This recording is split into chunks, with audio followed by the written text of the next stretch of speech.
ওয়ালাইকুম আসসালাম রহমতুল্লাহি ওয়া বারাকাতুহু।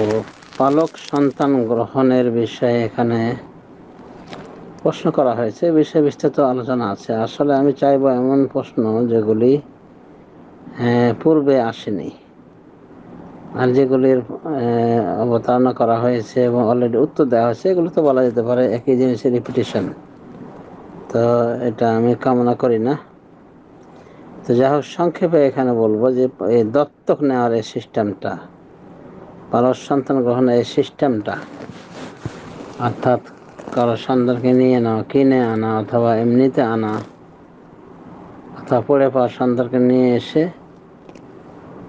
পিতা মাতার নাম জানা সত্ত্বেও বিলুপ্ত করে দিয়ে নিজেদের নামে তার পরিচয় দেওয়া, এগুলো মূলত জাহেলিয়াত চর্চা করা, যে জাহেলিয়াতকে খতম করা হয়েছে সূরা আহজাবের আয়াত দিয়ে। ওমা জাআলা আদিইয়াকুম আবনাআকুম, আল্লাহ বলছেন যে তোমাদের পালক সন্তানদেরকে তোমাদের সন্তান বানানো হয়নি, বানাননি আল্লাহ। তো এগুলি গ্রহণ করার রীতিনীতি এইভাবে বজায় রাখা মানে জাহিলিয়াতকে জীবিত করে রাখা, যা চরম অন্যায়, জঘন্য অপরাধ।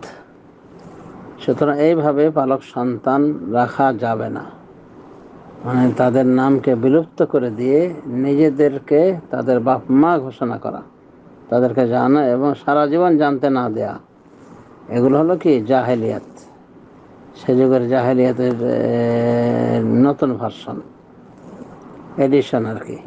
তো এগুলো করা যাবে না। হ্যাঁ, গরিব মানুষের বাচ্চা নিয়ে লালন পালন করা অনেক নেকির কাজ, বা যারা বন্ধা সংসারে নিয়ে আসতে পারে গরিব মানুষের বাচ্চাকে, বা যে কোনোভাবে বাচ্চা নিয়ে আসলে বৈধ পন্থায় লালন পালন করলে আল্লাহ নেকি দিবে, কিন্তু এর অর্থ এই নয় যে ওই তারা ওর বাপ মা হয়ে গেল।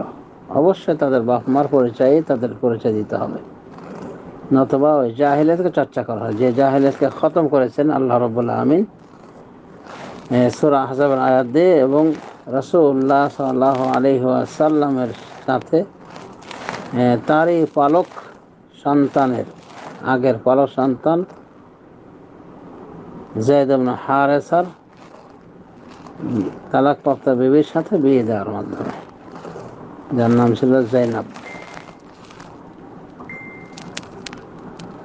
তাহলে আশা করি বুঝতে পেরেছেন, জাইনাব বিনতে জাহাশ। তো আশা করি বুঝতে পেরেছেন যে এই পদ্ধতিতে পালক সন্তান গ্রহণ করা বৈধ নয়, যে নিজের বাপ মা, ওই সন্তানের বাপ মা থাকতো বিলুপ্ত করে দিয়ে নিজেদের সাথে তাকে সম্পর্কিত করবে, এটা করা যাবে না। এখন বাকি তাহলে মাহরামের বিষয়, তো এই জাহিলিয়াত না থাকলে মাহরামের প্রশ্ন ওঠে না। তখন সবাই বুঝবে যে হ্যাঁ, এটা তো পালক সন্তান হলো, প্রকৃত সন্তান নয়, সুতরাং পর্দা করতে হবে। ছেলে হলে মাকে পর্দা করতে, পালক মাকে পর্দা করতে হবে, আর মেয়ে হলে বাপকে পর্দা করতে হবে, পালক বাপকে। হ্যাঁ, তবে অনেক সময় সমস্যা দেখাতে পারে পর্দার বিষয়টা নিয়ে, তো সেই হিসেবে আগেই ব্যবস্থা করা যেতে পারে। 2 বছরের মেয়াদে দুধ খাওয়ানো যেতে পারতো, যেভাবে এখানে বলা হয়েছে, যে পালক মা, সন্তানের পালক মা তার বোনকে দিয়ে দুধ খাইয়ে দিতে পারতো। 5 দফা, খামসরাদাত, অথবা বাবা তার বোনকে দিয়ে করতে পারতো। তার যদি বোন থাকে, আপন সহোদর বোন, তার মাধ্যমে তাকে রাজআত করাতে পারতেন বা পারবেন। তো এই হিসেবে অনেকটা মাহরামিয়াত এসে যায়, আর বড় হয়ে গেলে এই পথ বন্ধ হয়ে যায়। একমাত্র আয়েশা রাদিয়াল্লাহু আনহার মাযহাব অনুযায়ী, তার অভিমত অনুযায়ী, এবং জাহিরিদের ইমাম ইবনে হাজমের মত অনুযায়ী, বড় হয়ে গেল, অনেক বড় হয়ে যাওয়ার পরও ওই মহিলার দুধ দহন করে ওই দুধ তাকে খাওয়ালে ওই মহিলার দুধ মা হয়ে যাবে। তো যাই হোক, এগুলো সব সাজ ফটো, এগুলোর কোনো নাই। জমহুর উলামা কেরাম এগুলোকে প্রত্যাখ্যান করে। তারা যেটা দলিল পেশ করছে সেটা হলো সালেম মাওলা হুযায়ফা রাদিয়াল্লাহু আনহুর গোলাম, তাদের পরিবারে ওই ছোট থেকে বেড়ে উঠলে পরে হুযায়ফা ওকে অপছন্দ করতেন। পরে হুযায়ফার স্ত্রী গিয়ে রাসূল বিষয়টা বললে রাসূল বলেছেন যে আরদাইহা তাহরুমি আলাইহি, তুমি তাকে দুধ পান করিয়ে দাও, তাহলে তুমি তার মাহরাম হয়ে যাবে, তারপর হারাম হয়ে যাবে। তখন উনি বলছি ইয়া রাসূলুল্লাহ, ও তো বড় মানুষ আছে, যুবক হয়ে গেছে। তখন বলছে আমি তো জানি কীভাবে, মানে ও তো বড় হয়েছে। তার মানে রাসূল বললেন যে ওটা বাটি ইত্যাদির মাধ্যমে দহন করে খাইয়ে দিবে।